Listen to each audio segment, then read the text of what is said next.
Here with Adam Weber. Adam, we're talking about the book Talking with God. Now, this book came out February, right? Last February, yeah. This last February, but you've gone back and you added an additional chapter. For folks who didn't get a chance to read Talking with God, what was Talking with God and why did you decide to read it? Yeah, so Talking with God, the first go around and even the second go around is just a book on prayer. Like, what do you say? How do you pray? I think prayer is one of those things that everybody feels like they should know how to do, but truth be told, very few of us feel like we're good at it.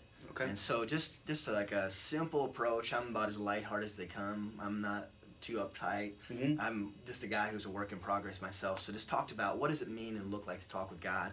And then with the second go around was able to add a chapter that I honestly felt like was missing from the first go around, just on hearing God and how do we listen to Him. So that's the new chapter is hearing from God? Yep. How we hear from God, how do we listen to God. So it's one thing to talk to God in prayer, but does He ever say anything back? Okay, that's good. I remember I had a mentor once, and he told me, he was asking me about my prayer life, and he said, you should listen as long as you talk when you pray, just like a regular conversation. I'm like, I definitely don't do that. I'm definitely like, it's like a checklist. Hey, if you could do this, this, this, and this thing, so I'm going to bed. There was no listening. There was no listening. Oh, so, yeah. And I think that's true for most people. And I honestly, when it comes to prayer, I think listening is the most important part. And the older I get, the more clueless I realize how I am. And so it's like, God, I'm tired of listening to myself. I'm tired of doing my own thing. And I'm just finally giving up. So would you just speak to me? Would you just make it so clear that I couldn't miss it? It makes sense because in a relationship, that's how you get to know the other person. So if you want to get to know God and you want to get to know what He really wants for you and from you, we gotta be willing to listen. What about when people, do you address in here, I know a lot of people probably feel this way, when you're talking to God but He's not giving you the answers that you were looking for? What do you do when He doesn't answer in the way?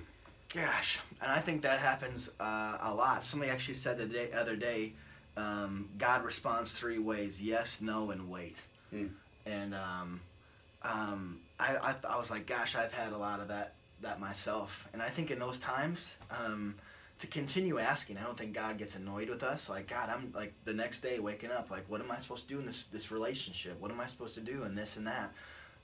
Being okay of like, gosh, I'm not hearing anything back.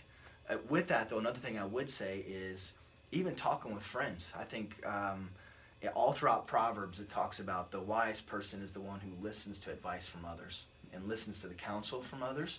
And I think oftentimes it's our closest friends that God uses to speak through. Of like, gosh, I'm not sure what I'm supposed to do in this relationship. Or our close buddies like, man, I know what you're supposed to do. This isn't a good thing. Right. And so it's about as crystal clear as it comes, buddy. You know. And so very cool. I've read the book. It's a great book. I haven't read the new chapter. I look forward to the new chapter. We can get that starting Tuesday, the 27th. Yep. Tuesday. Where can they pick it up at? Pretty much anywhere. It should be at Barnes & Noble. You can get it online anywhere. He'll have a box in the trunk of his car. You can pull him over. He'll be hustling him. Just look for the Fiat. Yeah, just pull me over. The book is called Talking with God. Adam Weber, always good to see you, man. Thanks, brother. So great.